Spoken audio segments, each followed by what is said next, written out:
Boleh diminta tepuk.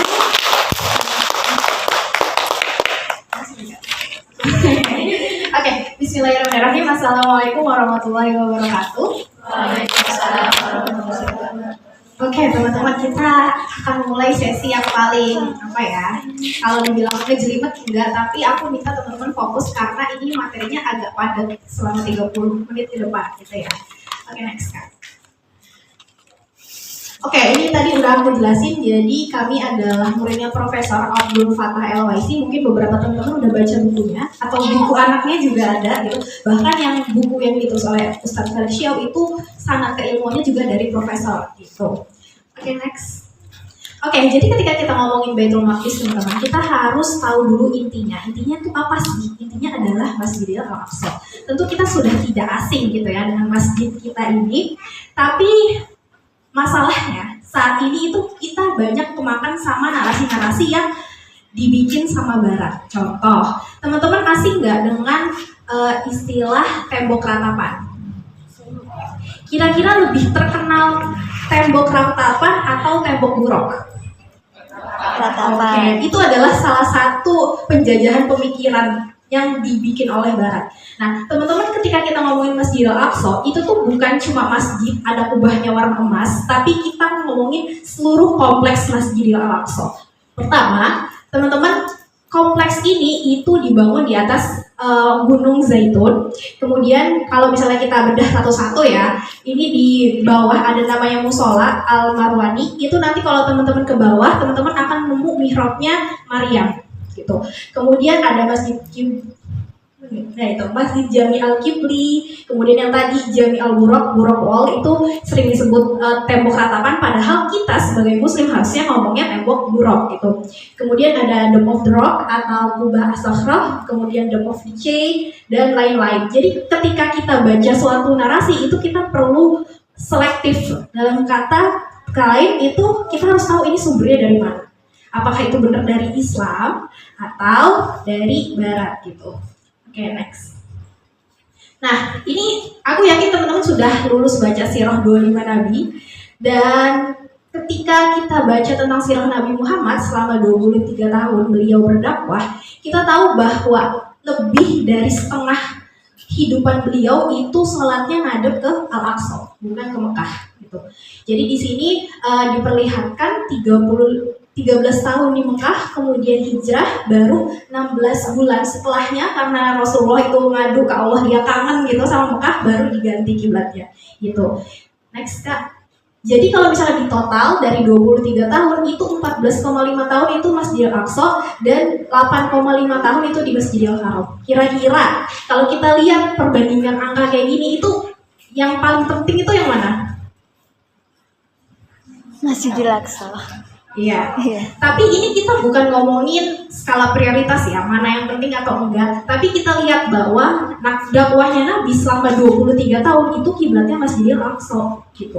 Dan kita tahu bahwa posisi itu sangat penting di kehidupan agama kita di awal kenabian Nabi Muhammad gitu. Next.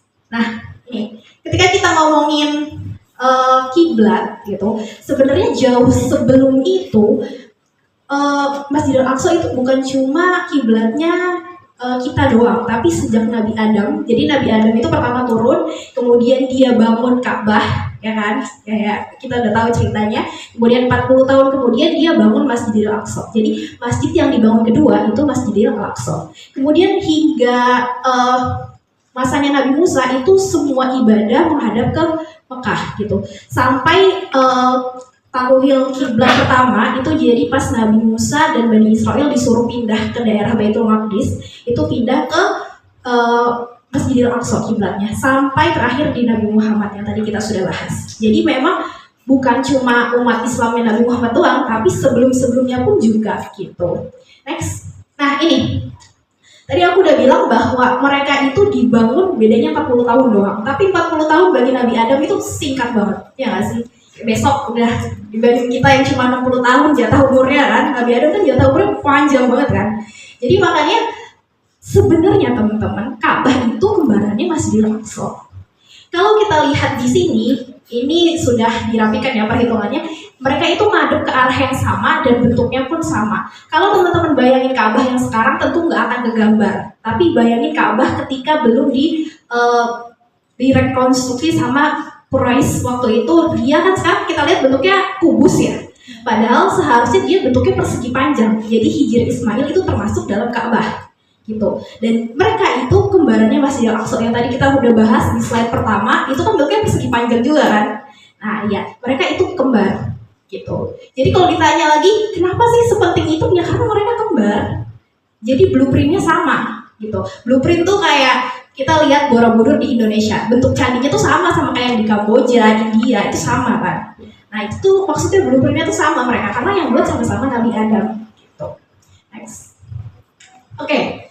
Makanya kita tentu gak asing dengan hadis ini ya, ketika Rasulullah bersabda, janganlah kalian bersusah payah melakukan perjalanan jauh kecuali ketiga masjid, yaitu Nabawi pertama di Madinah, kemudian Masjidil Haram di Mekah, dan Masjidil Aqsa. Kenapa sih 3 masjid ini? Jawaban singkatnya adalah karena mereka adalah pusat dari kekuatan umat muslim. Ini perlu dicatat ya teman. Secara paralel, Mekah itu adalah pusat hidayah. Jadi kalau teman-teman ke Mekah merasa dipuji dengan ujian yang paling dekat sama teman-teman, iya, itu adalah pusat hidayah. Teman-teman akan dapat hidayah di situ. Kemudian kalau teman-teman ke Madinah, teman-teman secara tidak langsung akan merasa dipeluk. Kenapa? Karena di Madinah itu adalah pusatnya rahmah, kasih sayang Allah. Itulah Madinah. Gitu. Jadi kayak ada yang bilang feels di Mekah dan Madinah beda. Ya memang gitu. Kemudian yang terakhir yang sering banget kita lupain itu adalah Al-Aqsa. Al-Aqsa itu adalah pusat keberkahan. Salah satu bentuknya apa? Ketika teman-teman punya kesempatan, diberikan kesempatan untuk hadir di sini, itu adalah salah satu berkah. Berkah keilmuan, berkah kesehatan gitu. Tapi kalau misalnya mau ditarik lebih jauh lagi teman-teman, Masjidil Aqsa itu adalah pusatnya dunia. Dia rebutan dari Eropa, Afrika, dan Asia dari dulu gitu. Bukan cuma sekarang doang mereka konflik, tapi dari dulu gitu. Jadi itulah pusat keberkahan dunia yang diperebutkan gitu. Maka posisi mereka ini itu paralel. Tiga-tiganya itu harus berkesinambungan biar umat Islam itu tidak kacau balau seperti sekarang gitu lah ya. Oke, next kan. Nah, inilah lokasinya teman-teman. Jadi Masjidil Aqsa ada di yang namanya Ardul Muqaddasah atau Baitul Maqdis. Kemudian dari pusat tersebut dia menyebar ke Ardul Mubarakah atau Syam. Apa sih bedanya? Jadi teman-teman lebih familiar sama Palestina atau Baitul Maqdis? Palestina. Palestina itu nama yang dikasih barat atau Islam?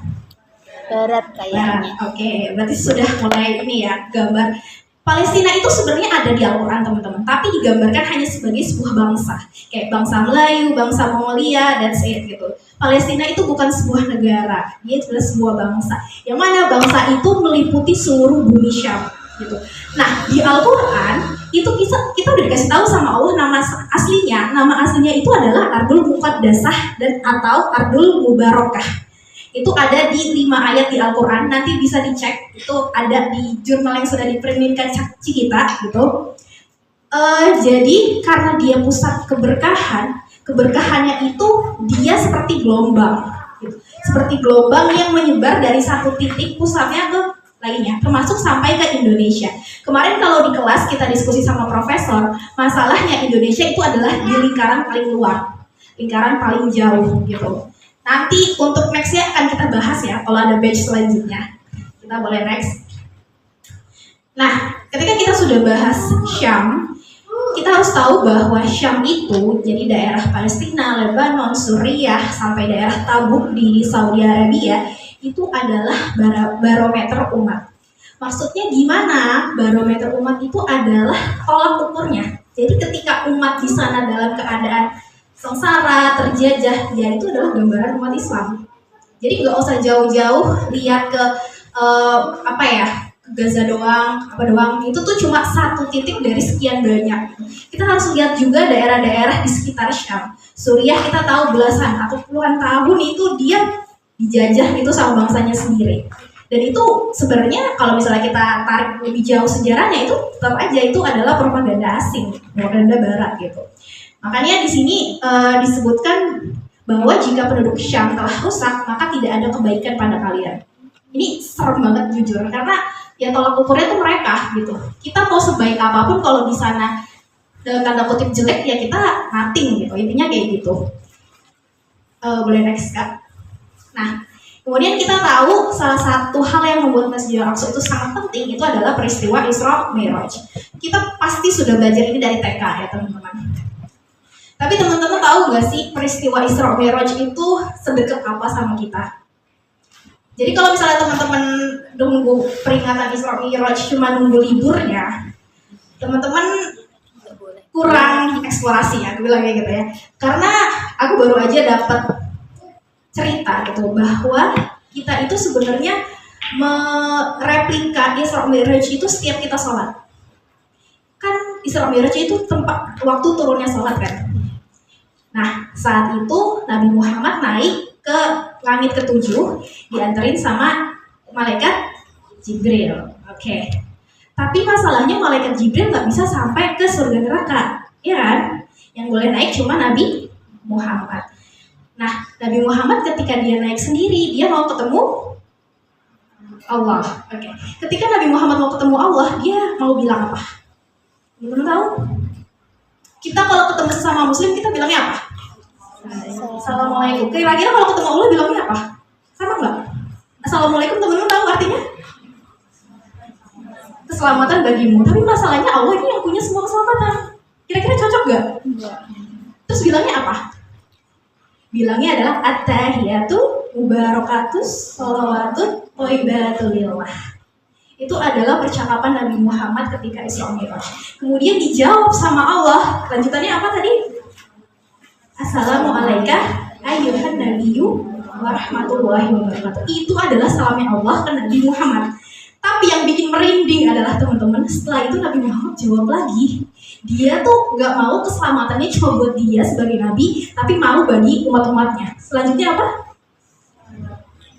Assalamualaikum warahmatullahi wabarakatuh. Dia mau salam dari Allah itu buat orang yang beribadah, orang-orang muslim yang taat sama Allah. Gitu. Merinding gak teman-teman? Aku ketika baca ini ya nangis gitu ya, karena kayak ternyata itu setiap hari, setiap saat kita sholat itu sedekat itu ternyata. Kemudian lanjutannya setelah itu asyhadu an la ilaha illallah. Dan ini bukan lagi percakapannya Allah dan Nabi Muhammad, tapi percakapannya Jibril yang nungguin di bawah. Karena dia mendengar percakapan itu dan dia bilang apa? Asyhadu an la ilaha illallah. Jadi apa ya? Ketika kita sholat itu kita pakai perasaan itu ya teman-teman, kayak Jibril yang nyaksiin dari bawah, Nabi Muhammad yang tiba-tiba dapat salam dari Allah, itu tuh tentu kita akan merasa bahwa ini ternyata deket banget loh sama kita gitu. Oke, next. Nah, poin lain adalah ketika kita baca sirah Nabi Muhammad, Masjidil Aqsa atau Baitul Maqdis itu merupakan tanah dari harapan. Kenapa tanah dari harapan? Ketika Rasulullah sudah di ujung dakwahnya yang mentok, dari Taif dia dipukulin, kemudian Mekah udah nggak mau terima dan lain-lain, akhirnya beliau hijrahnya ke Madinah gitu. Tapi teman-teman, di fase itu ada yang kita kenal dengan fase boykot, ya kan? Fase boykot ini banyak banget sahabat yang bilang sama Nabi Muhammad, gimana kalau misalnya kita pergi aja ke kiblat kita. Kiblat kita tadi kan pas masa ini masih di Baitul Maqdis, masih di Masjidil Aqsa gitu. Tapi Rasulullah selama belum diperintah Allah, beliau tidak mau melakukan hal yang gegabah seperti itu ya. Tapi kita tahu dari cerita tersebut bahwa Masjidil Aqsa, Baitul Maqdis itu adalah harapan bagi para sahabat yang saat itu sedang terjepit gitu. Next. Nah, ini dia.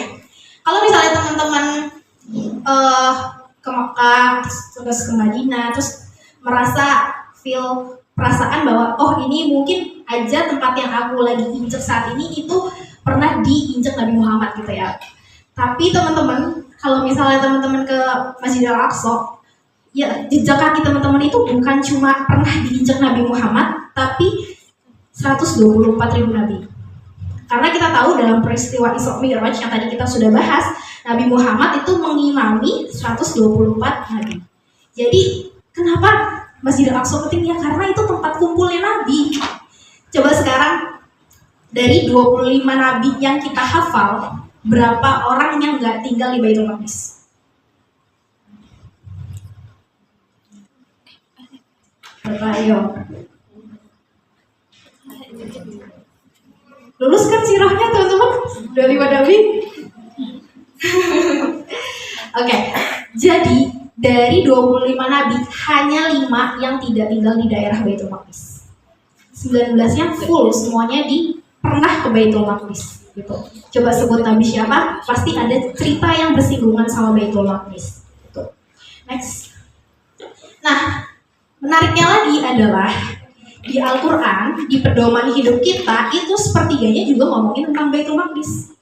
Coba sebut. Pertama, surat pertama Al-Fatihah. Kita tahu Al-Fatihah ayat ke-7 itu ngomongin umat Nasrani dan Bani Israel. Mereka tinggalnya di mana dulu? Baitul Maqdis. Al-Baqarah sepanjang itu ujung-ujungnya semuanya ngomongin apa? Bani Israel. Surat Ali Imran, keluarga Ali Imran itu tinggalnya di mana? Baitul Maqdis. Terus yang full lagi Al-Isra, Al-Kahfi, kemudian Maryam itu semuanya di mana? Di Baitul Maqdis. Jadi kalau misalnya dibilang sepertiga Al-Quran itu isinya Baitul Maqdis, benar apa enggak? Benar kan? Oke, next Kak. Nah, jadi ketika ditanya, wah kenapa sih penting banget nih masjid yang ini nih, gitu. Ya karena itu sepertiga Al-Quran, pedoman hidup kita, dan dia punya posisi penting banget di agama kita. Gitu. Next Kak. Ini rangkumannya aja teman-teman. Tadi kita udah bahas bahwa Baitul Maqdis itu adalah tanah suci ketiga. Jadi kalau misalnya mau dirangkum gitu ya teman-teman, boleh aku pinjem jarinya 3 ini. Oke. Yang pertama, Baitul Maqdis Masjidil Aqsa adalah kiblat pertama. Yang kedua, Masjidil Aqsa itu adalah masjid kedua yang dibangun. Dan yang ketiga, Masjidil Aqsa adalah tanah suci ketiga kita. 1, 2, 3. Jadi kalau ditanya, kenapa sih penting banget 3 alasan itu? Gitu, untuk singkatnya. Tapi untuk lebih jauhnya teman-teman, Masjidil Aqsa itu adalah bagian dari akidah kita. Kenapa? Tadi kita sudah bahas alasannya. Karena dia sepertiga Al-Quran. Orang yang nggak ngejalanin Al-Quran aja itu, apa ya, udah dianggap bukan muslim gitu ya. Tapi kalau sepertiga Al-Quran udah kita jalanin karena kita nggak bela Baitul Maqdis, itu kan berarti kita juga termasuk bagian itu, ya kan? Gitu. Kemudian kita juga bahas tadi Bumi Syam yang sudah dibahas tadi sama salah satu yang presentasi, bahwa Bumi Syam teman-teman itu adalah tempat nanti kita berkumpul. Jadi padang mahsyar kita, tujuan kita itu nanti di Bumi Syam. Kita akan berkumpul di sana insya Allah. Gitu. Jadi apa ya? Kita melihat Bumi Syam itu bukan hanya sekedar daerah konflik, bukan hanya sekedar daerah yang isinya perebutan minyak, sumber daya alam dan lain, enggak. Tapi itu adalah tempat kita nanti kembali. Gitu. Dan ketika tempat kembali kita itu dalam keadaan yang tidak baik-baik saja teman-teman, apakah kita rela gitu? Karena nanti kita ke sana gitu. Oke, next. Nah, kita baru masuk ke masalahnya teman-teman. Masalahnya adalah kita hidup di zaman yang nggak pernah lihat Masjidil Aqsa merdeka, betul? Iya. Tapi setelah berapa tahun ini, 100 hampir lebih. Jadi 1924 itu Turki Utsmani runtuh, dan saat itu pula Baitul Maqdis itu diserahkan ke Inggris gitu kan. Berarti udah 100 tahun lebih, 102 tahun ya yang lalu. Nah, masalahnya adalah umat muslim ini 102 tahun ngapain aja? Oke Kak. Ketika kita ngomongin solusinya selama 100 tahun yang nggak jadi-jadi ini, nggak selesai-selesai, kita harus review lagi sebenarnya masalahnya tuh di mana? Masalahnya itu di kita atau di Zionis ini yang tiba-tiba datang, atau Inggris yang tiba-tiba menguasai dunia? Kita harus kritis gitu ya teman-teman. Aku percaya teman-teman di sini sangat kritis karena kata kaci kita tadi semuanya antusias buku gitu. Jadi ketika kita ngomongin sebuah solusi, kita harus tahu jelas problemnya itu apa, masalahnya itu apa. Oke, next. Nah, profesor mengatakan bahwa masalah umat muslim saat ini itu adalah kanker. Kanker itu kalau teman-teman lihat atau dengar cerita atau nonton film, dia itu menyerang satu bagian atau mempengaruhi seluruh tubuh. Mempengaruhi seluruh tubuh. Bahkan seremnya dari kanker adalah dia itu kadang nggak terlihat, tiba-tiba udah stadium lanjut, terus dia langsung ngambil nyawa dari orang tersebut. Itulah gambaran profesor bahwa umat muslim saat ini itu terkena namanya kanker.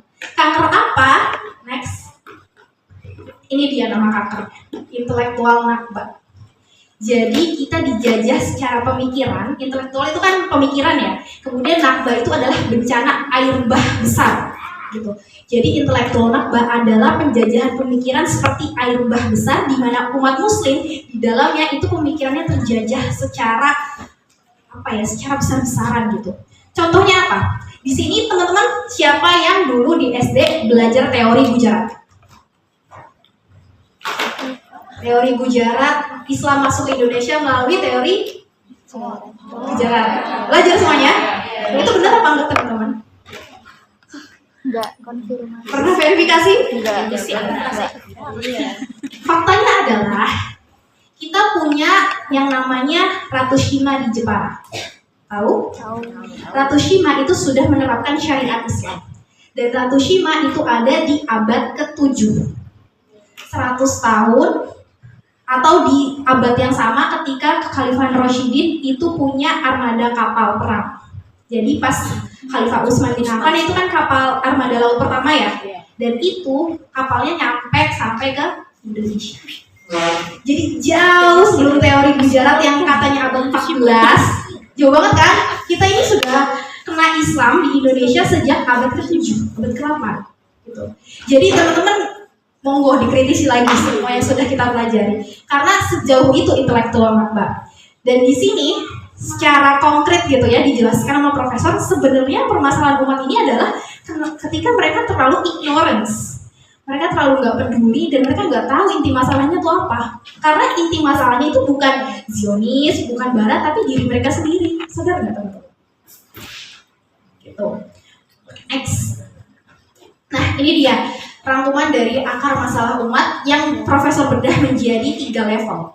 Level pertama teman-teman itu adalah malapetaka pengetahuan. Yang tadi kita sudah bahas lebih terkenalan tembok ratapan daripada tembok buruk. Itu adalah satu dari puluhan ribu malapetaka pengetahuan. Jadi narasinya diubah.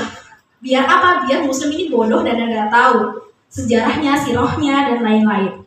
Kemudian level kedua itu adalah penjajahan akal. Itu maaf ya, kayak occupation of Muslim mind. Baru penjajahan akal artinya gitu. Penjajahan akal ini di level 2 ketika teman-teman pun kenal seseorang namanya Abdullah, namanya Muhammad, tapi isi pikirannya itu James, Thomas. Jadi cara kerangka berpikir mereka itu dari barat. Paling mudah ya teman-teman, mohon maaf sebelumnya, orang-orang yang belajar psikolog. Psikologi itu adalah ilmu yang diserap dari barat, betul? Padahal jauh sebelum itu kita tahu Rasulullah sudah menerapkan ilmu psikologi. Coba bayangin kayak ketika para sahabat itu entah dicambuk, disiksa dan lain-lain, kira-kira mereka trauma nggak? Kira-kira nyembuhinnya pakai ilmu psikologi nggak? Nah itu dia, itulah jauh sebelum itu sebenarnya kita tuh sudah ketipu ya dalam tanda kutip gitu. Itulah level 2, ketika orang itu namanya mungkin Muhammad, Abdullah, tapi pikirannya itu isinya barat, sistem berpikirnya itu barat gitu. Kemudian level 3 itu perbudakan pemikiran. Nah ini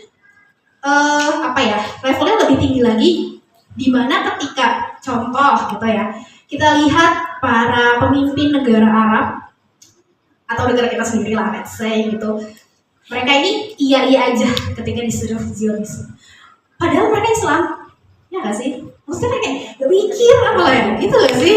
Kayak kita tuh greget sendiri kan. Nah itulah salah satu bentuk tertinggi dari masalah umat muslim saat ini, yaitu perbudakan pemikiran. Dia nggak mikir, nggak mengkritisi something, tapi dia langsung iya aja, nganut tok gitu. Nah masalahnya setelah 102 tahun Palestina atau Baitul Maqdis ini terjajah, kita itu ada di level mana teman-teman? Iya, berita buruknya kita semua ada di level 3 tentu. Kita nih iya aja, kayak ya udah kita siapa sih gitu. Tapi itu bukan jadi alasan buat kita mau manut apa kata Zionis. Ya nggak sih? Oke, next. Nah, inilah solusi yang ditawarkan, yang dijelaskan oleh profesor, yaitu liberation of mind before liberation of land. Gak asing kan teman-teman? Asing apa enggak? Apa baru pertama dengar? Ada di buku ini. Oke, siapa yang baru pertama kali dengar? Oke, ya ini adalah solusi yang ditawarkan profesor, bukan ditawarkan profesor sih, tapi berdasarkan riset beliau selama 40 tahun, inilah solusinya bahwa liberation of mind, kita harus membebaskan pikiran kita dulu, baru kita bisa bebasin Baitul Maqdis. Kenapa teman-teman? Karena percuma kita mau bebasin Baitul Maqdis, tapi kita ilmunya nggak nyampe, dalam kasarnya kayak gitu ya. Oke, next, gimana sih cara kita mulainya? Jauh sebelum itu sebenarnya udah dikasih tahu Allah dari mukjizat Al-Quran, ayat Al-Quran pertama yang diturunkan, yaitu surat Al-Alaq ayat 1 sampai 5. Oke, kita baca bareng-bareng ya. Ayat 1 dulu, Bismillahirrahmanirrahim. Oke, stop. Ikra, kata pertama, artinya seberapa banyak teman-teman udah baca buku tentang Baitul Maqdis?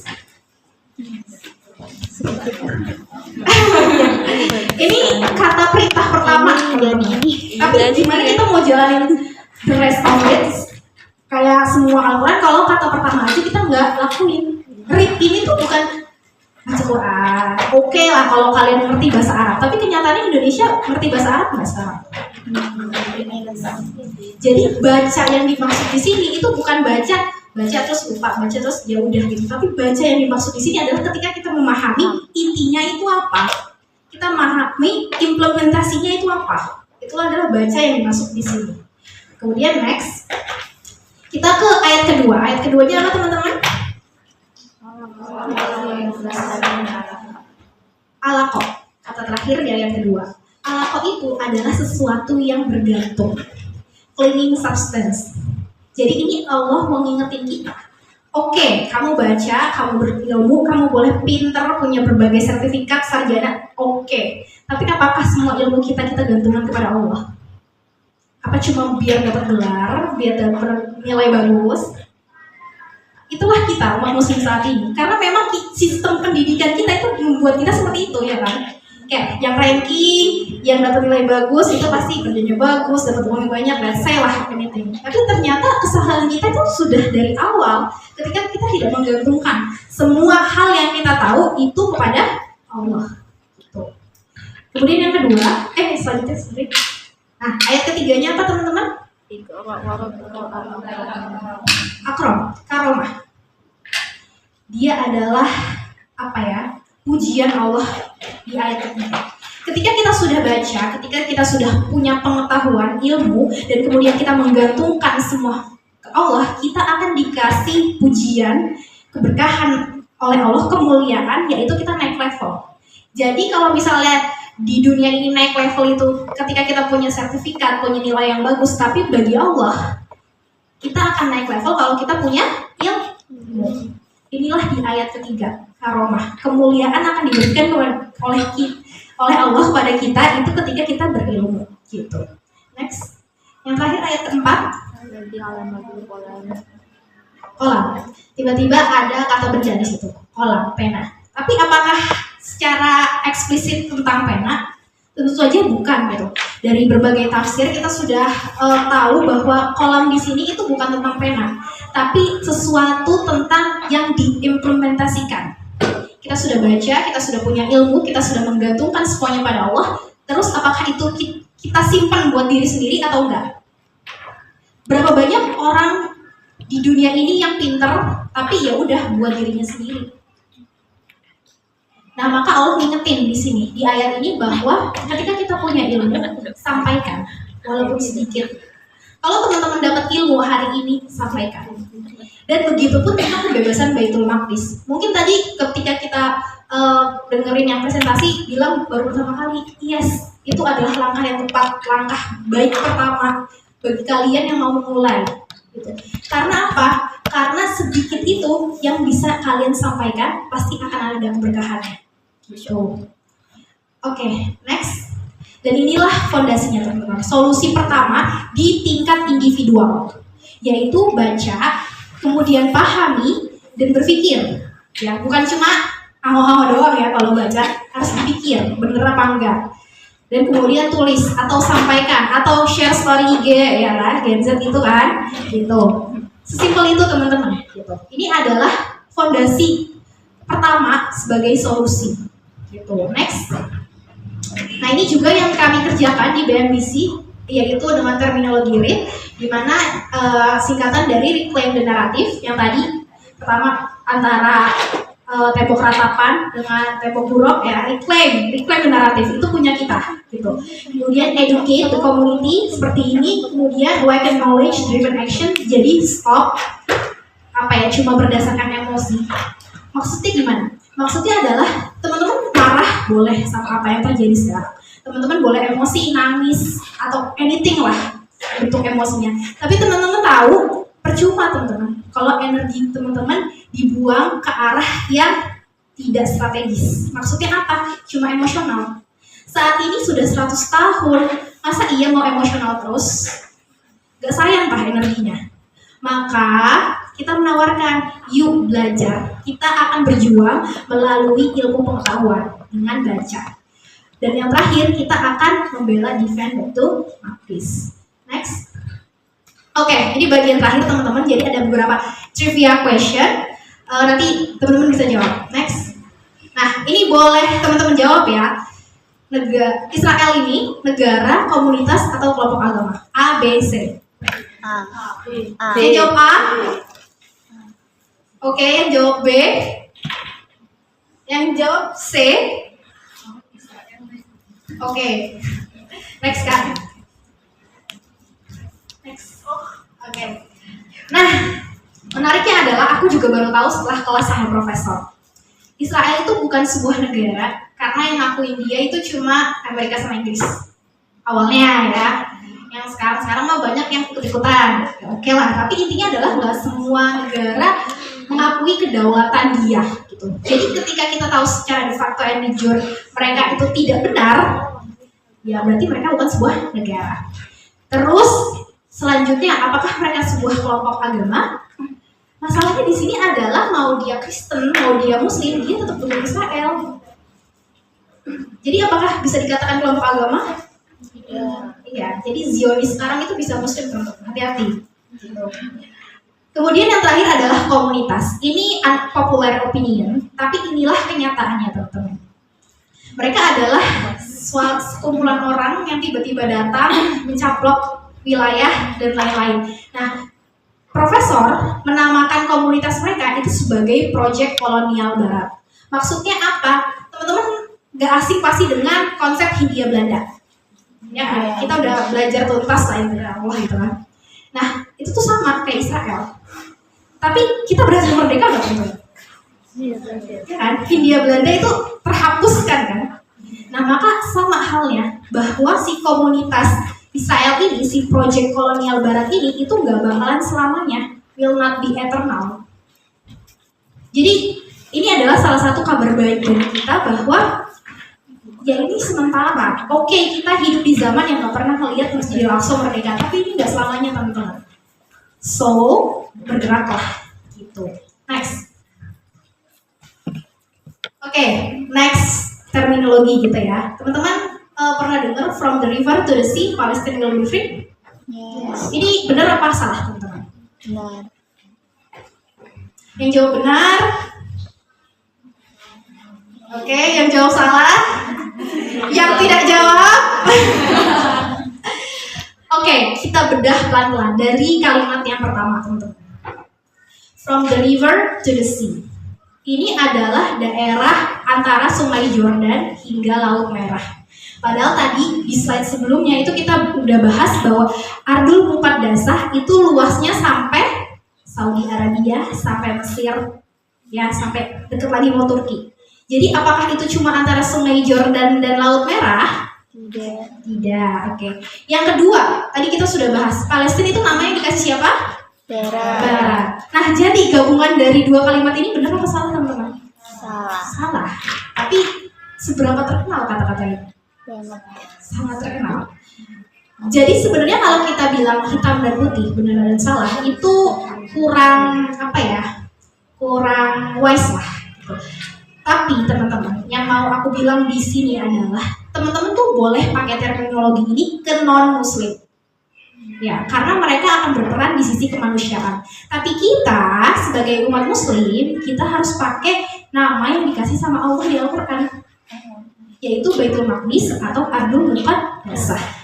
Itulah tugas kita. Jadi kalau teman-teman ngomong sama umat muslim, stop pakai Palestine, tapi pakai Baitul Maqdis gitu. Next. Oke, yang ini. Ini apa teman-teman? Palestine kah, Baitul Maqdis kah, atau Promised Land? Palestine. Yang jawab A, yang jawab B, yang jawab C. Ada yang jawab. Oke. Oke, next Kak. Nah, teman-teman lebih populer yang kanan atau yang kiri? Yang sana. Yang kiri. Terus yang kanan itu apa teman-teman? Baitul Maqdis. Oke, tadi kita sudah bahas bahwa daerah Baitul Maqdis itu diserahkan ke Inggris saat Turki Utsmani itu runtuh. Di mana pada saat itu wilayah Syam, wilayah Ardul Muqaddasah, wilayah Baitul Maqdis itu digaris-garis pakai penggaris. Jadilah bentuk yang sebelah kiri. Jadi itu bentukan siapa? Barat. Inggris Barat. Tapi teman-teman, unpopular opinionnya itu yang kanan. Kenapa? Karena itu adalah batas wilayah yang dikasih tahu sama Rasulullah. Buktinya di mana? Ada di buku itu. Boleh Mbak kayak gitu? Ya. Itu adalah buku yang ditulis oleh anaknya profesor yang membuktikan bahwa petanya itu yang benar yang kanan. Jadi kalau teman-teman familiar sama tanah haram di Mekah dan Madinah, itu Baitul Maqdis di bukunya. Dan ini bentuknya, gitu. Jadi kalau teman-teman sekarang mulai belajar tentang Baitul Maqdis, please gunain peta yang sebelah kanan. Tuh. Makanya itu jadi logo kami di Baitul Maqdis booklet. Nah, kelihatan nggak? Yeah. Gitu. Itu adalah bentuk peta terakurat gitu ya dari Baitul Maqdis tanah haram kita yang ketiga. Next. Oke. Ini adalah sebuah pendapat pribadi, tapi bener sih. Gimana ya?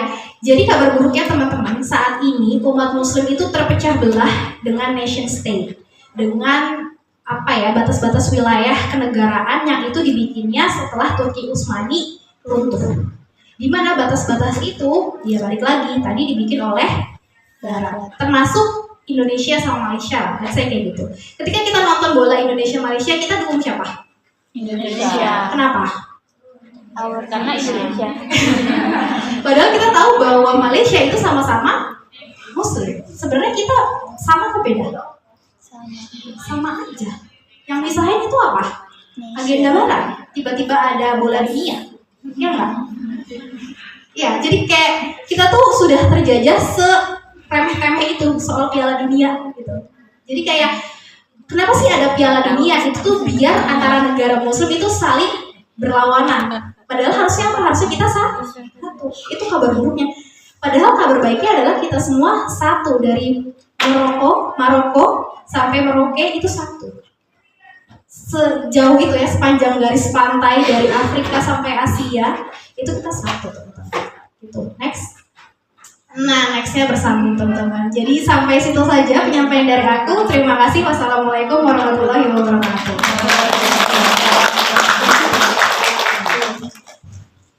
Masya Allah. Yang sudah kerja? Oke, sudah kerja semua. Masya Allah. Oke, teman-teman. Kira-kira kebanyakan kerja di bidang sains apa sosial? Yang sains? Sosial. Yang sosial,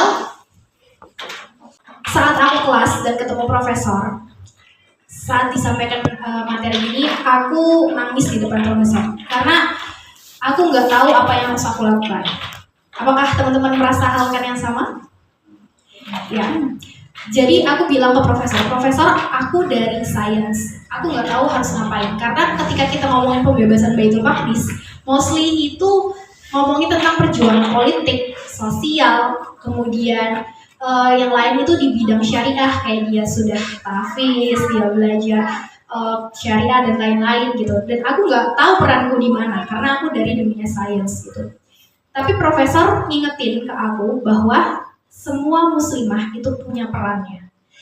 Sampai ke titik orang yang tidak bekerja.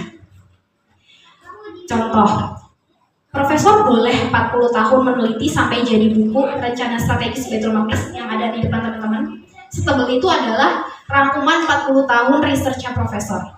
Tapi sebagian besar teori yang dikemukakan beliau itu dikasih tahu sama istri beliau. Istri beliau itu Ummu Khalid namanya. Ummu Khalid ini seorang ibu rumah tangga yang punya anak 9. Belum ada yang punya anak 9 kan teman-teman? Belum sesibuk itu kan? Iya kan? Tapi Ummu Khalid ini seorang pejuang juga. Beliau adalah lulusan pendidikan guru dan beliau itu yang mengemukakan teori lingkaran keberkahan. Jadi lingkaran keberkahan itu adalah sebuah teori yang mengemukakan bahwa keberkahan yang di Baitul Maqdis itu beresonansi, terlalu sains sih. Jadi keberkahan yang ada di Baitul Maqdis itu nyampe ke seluruh dunia melalui penjalaran gitu. Jadi kayak misalnya kalau kita lempar batu ke air itu kan membuat gelombang ya. Jadi dari satu titik terus menyebar, ya nggak sih? Nah itu pun sama. Ketika kita ngomongin Masjidil Aqsa, Baitul Maqdis itu adalah pusat keberkahan yang keberkahannya itu menyebar, gitu. Nah beliau itu tahu teori keberkahan itu dari mana? Dari Ummu Khalid. Ummu Khalid itu baca tafsir surat Atin. Kita sudah hafal Atin kan teman-teman? Wattini wazzaitun. Itu adalah batas pertama, yaitu daerah Baitul Maqdis. Turi Sinin itu ada di mana? Di daerah Mesir. Itu adalah batas kedua. Kemudian batas ketiga, ayat ketiga, Baladil Amin. Baladil Amin itu mana? Mekah. Itu adalah batas ketiga dari lingkaran keberkahan. Itu lingkaran ketiga berarti kan? Nah masalahnya Indonesia itu ada di lingkaran ke-10. Jauh gak? Jauh banget. Di ujung kita. Terus kira-kira peran kita apa? Gitu. Balik lagi aku tanya Profesor bilang kayak gini, kita butuh muslimah di sebuah lini, gitu. Kita butuh muslimah entah jadi dokter, entah jadi seorang aktivis, entah seorang yang menulis. Tadi kita sudah bahas bahwa narasi yang kita tulis itu harus sesuai dengan Islam, gitu. Itulah adalah peran kita, sesimpel itu. Jadi kalau misalnya kalian bingung tentang peran kalian, coba refleksi lagi ke diri kalian masing-masing. Kalian dikasih Allah kesempatan di mana gitu. Karena mungkin sekarang nggak kelihatan teman-teman, tapi pasti kalian punya peran gitu. Terima kasih.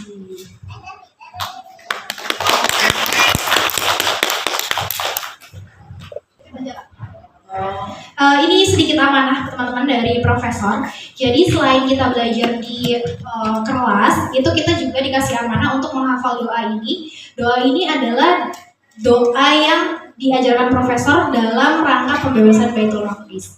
Bismillahirrahmanirrahim. Allahumma inna nas'aluka sholatan fil masjidil aqsa wa huwa hurrun aziz. Kenapa sih narasinya kayak gini teman-teman? Kita lihat saat ini banyak banget influencer Indonesia yang pergi ke Masjidil Aqsa, benar gak? Yeah. Tapi apakah itu suatu hal yang strategis, suatu hal yang tepat?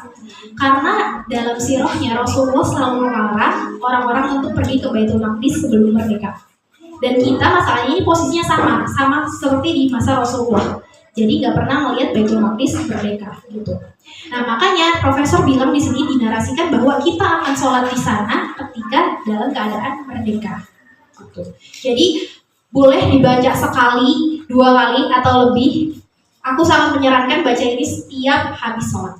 Jadi ayo monggo kita hafalin bareng-bareng ya teman-teman. Bismillahirrahmanirrahim. Allahumma inna nas'aluka sholatan fil masjidil aqsa wa ghafurun aziz. Oke, dihafalin ya teman-teman. Insya Allah keberkahannya nyampe. Terima kasih.